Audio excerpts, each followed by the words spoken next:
Thank you, Sarah. Really appreciate you being here. At a time on Banned Books Week, seemed really apt to talk about your book, which is Uncle Bobby's Wedding, which is, as you mentioned before this call, which is it's been around for quite some time. So, Sarah, without further ado, I'm just going to do a quick introduction so we know exactly where we're coming from. Well, first of all, thank you very much for having me. I'm glad to be here. My pleasure, Sarah. So Sarah Brannen is an award-winning author and illustrator, and of course, of more than 20 books for children, which is incredible. Her groundbreaking picture book, Uncle Bobby's Wedding, was first published in 2008 to extensive praise and was the eighth most challenged book in the US that year. Sarah is also part of a lawsuit with Penguin Random House and Penn America in a Florida school district over the school ban. So, Sarah, I've got to ask, can you tell us a little bit of your own experience of having your book banned? Yes, thank you so much for inviting me to talk about this today. It's Banned Books Week here in the U.S. this week, so it's very apropos. I wrote Uncle Bobby's Wedding over 15 years ago, and it was published in 2008, so 15 years ago. It was the first book I wrote. And I definitely knew that it would be controversial, and it was. It was the first book published by a US publisher with a same sex wedding in it. Mm, It was Same sex weddings were legal in Massachusetts, where I live, but not in the country as a whole at that time. mm.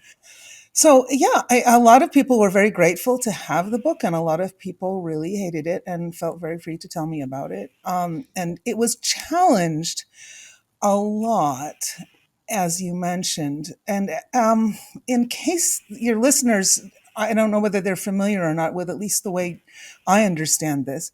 A book challenge means that a patron or a parent at a school has requested that a book be removed from the shelves or reshelved in a special area. And when we say that a book is banned, it means that the library did that. But Mm. some often a book is challenged, but the library, they take a lot of time and really think about it and consider each challenge. It is a huge amount of time for librarians, and they often decide to keep the book on the shelves. So as far as I know, Uncle Bobby's Wedding wasn't banned at first, and it was challenged a lot. And then it eventually went out of print, and Mm. it was picked up again by a new publisher and republished with new illustrations in 2020. And Oh, wow. since then the book banning started around that time. I mean, this huge surge which just keeps increasing. And as far as I know, it has indeed been banned now and reshelved in a special area. The lawsuit in Florida that I'm a part of, in that school district, it's in a special room, and children can only see it if they have their parents fill out a form and bring it into school. And since the book is for young children, ages 3 to 7, you can imagine that it's not going to be something that children are just going to jump up and down and do. I'm sure they feel it humiliating and embarrassing. And there are definitely children with two moms or two dads in the school. So if you're making such a big deal out of a book with Yeah. a gay wedding in it, it's a pretty horrible thing to be saying about those children's parents. Yeah. Oh, God, that's awful. Yeah. You don't even consider the people that is actually directly affecting in that sense. Gosh, that's awful. Yeah. And how has the banning of your book like impacted you? Well, not that much, really. This book is not as high on the radar of the folks that are trying to pull books out of libraries as some. So I mostly just sort of ignore it. I did delete my Twitter account Mm. because I got tired of being called a pornographer, which I am not. There's no sex in the book. Oh. I don't even think they kiss each other. They certainly didn't in the edition I illustrated. They just get married. Um, the main way that it affects me, and it certainly this is a big way, is that if the book is not allowed to be on shelves, it's it's not available to children at all. Mm. For a lot of children, the only access they have to books is at their school library. They can't drive to the library in their city, and they can't buy books. It's 5-year-olds can't buy Yeah, books, and so it's keeping the book out of the hands of children. And some children need it. I've yeah, I've heard from them. I've met children who talk about how much it means to them to have a book that shows a family like theirs. yeah. And It's so so true. it's very hurtful, and it hurts me, but it hurts the children as well.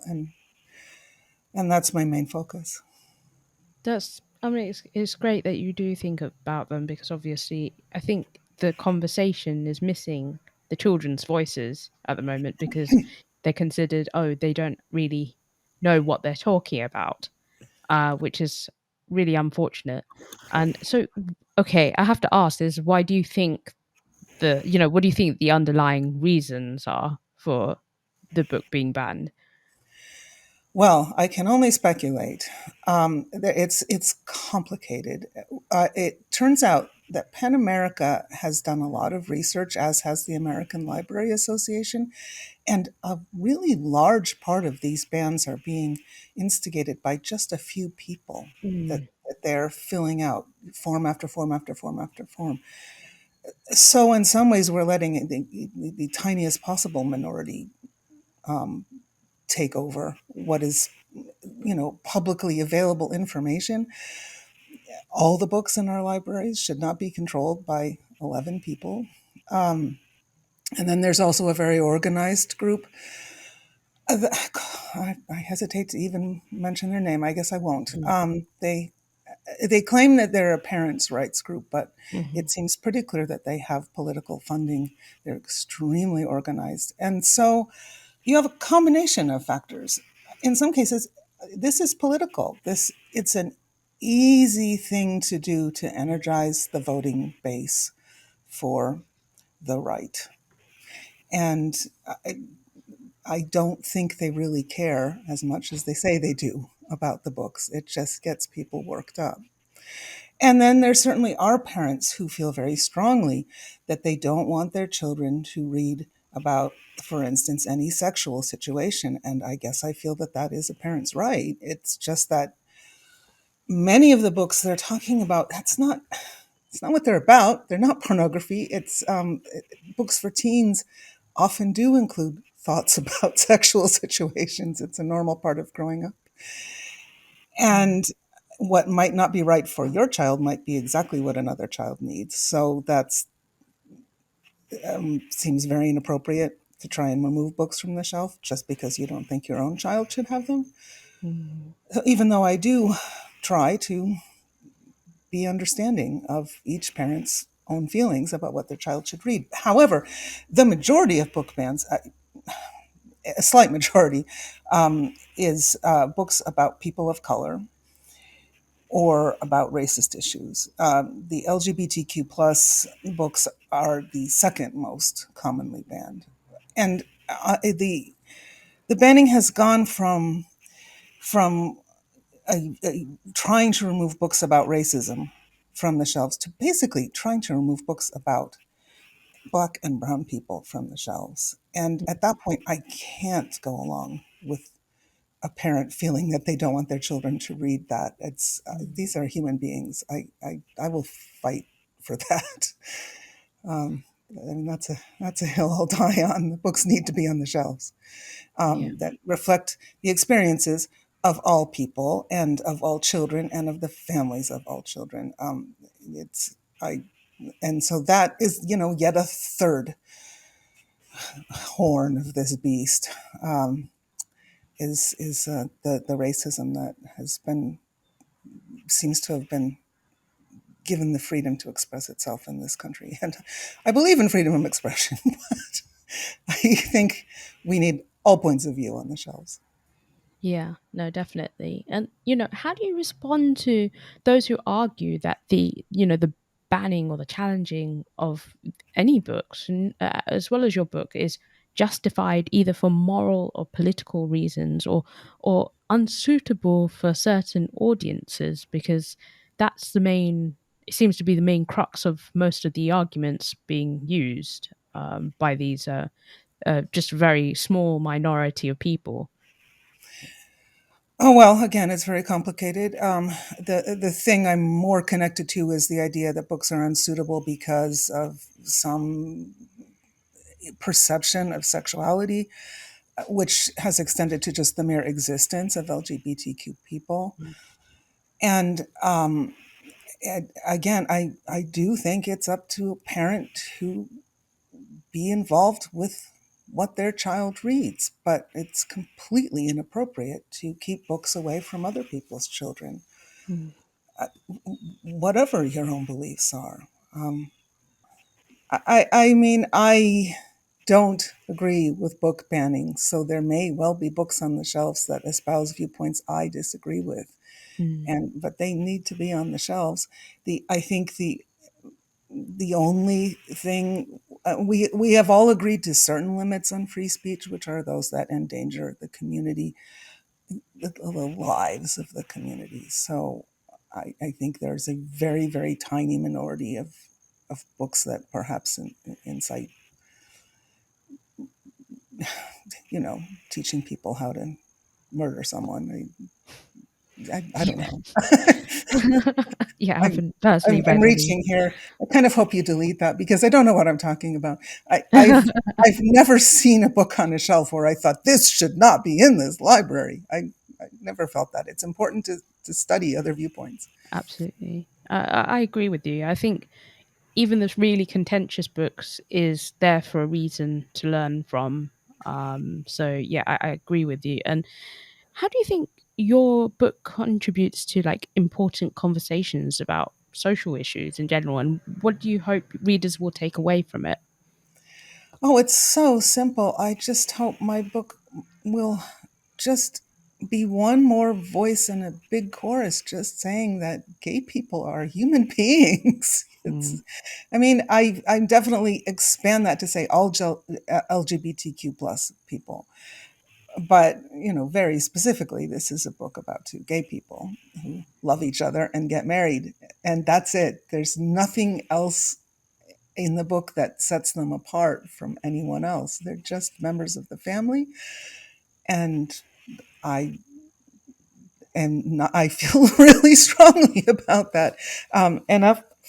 Enough so that there's a sequel coming in the Oh, spring called Uncle Bobby's Family. It's you're getting this is the first time it's ever been discussed. You're getting the scoop.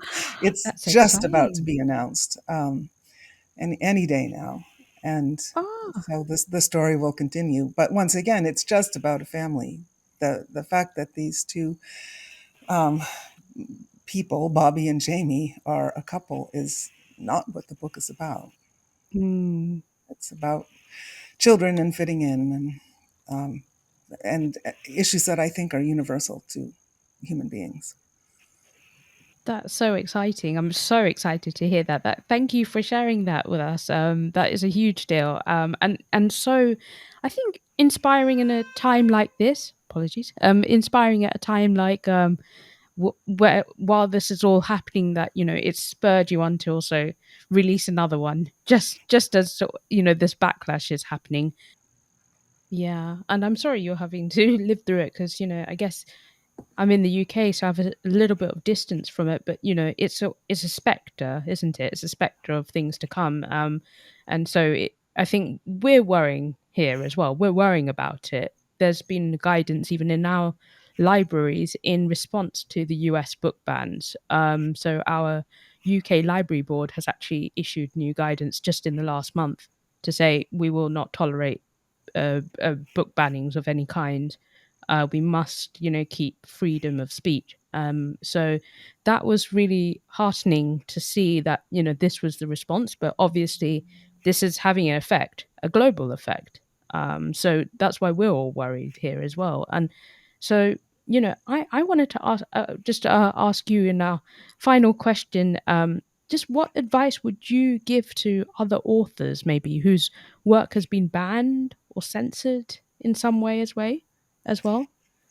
Well, I would suggest reaching out to two organizations, PEN America and the American Library Association's Office for Intellectual Freedom, because this is totally outside the experience of most authors when it first happens to them. But there are people who do nothing but study this all day long, and they're very willing to help authors. PEN America has worked with me a lot, and they run online seminars on how to deal with online abuse was one, Mm. and all sorts of things that can be really helpful. So it's nice that there are organizations that exist to help authors. And the other thing that we are certainly urging people in America to do. I don't know what your library system is like, or the school organization is like in the UK. Here, there are school boards that usually meet every 2 weeks, and we are just urging people to go to those meetings, to the library board meetings and the school board meetings, because one of the ways that book bans have been successful is that people um, run for the library board when the term of the previous board member expires, and the next thing we know is there are book banners running the library. Mm. So it took everyone by surprise that this was happening. So we're sort of playing catch up, but to go to those meetings and be aware. And I don't know. I think your system in the UK seems to be a lot more rational than the system here. So I'm not sure it would be as easy to do that, but to keep your eyes open on your local community, your local school, your local library, and be aware of what's happening. I And think, as an author, if an author goes to one of those meetings, I think it's very powerful. yeah, that's really good to know. I hope also other authors hear that, because obviously, it could happen to anyone at this point. So I think it would be really good to just keep that line of communication between authors open. So if anyone else is listening, to basically, yeah, know what to do, know what the next steps are, and also know that you're not alone. So For I sure. think, yeah, again, Sarah, I can't thank you enough for sharing your experience with us. And, I know it's not been easy. So I can only appreciate the amazing work you've done as an author and a reluctant activist in a way, because obviously you've been thrown into this. But but for fighting alongside Pen America and and Penguin with these lawsuits. So that is really brilliant. So thank you so much. Thank you for having me. I'm always glad to talk about it.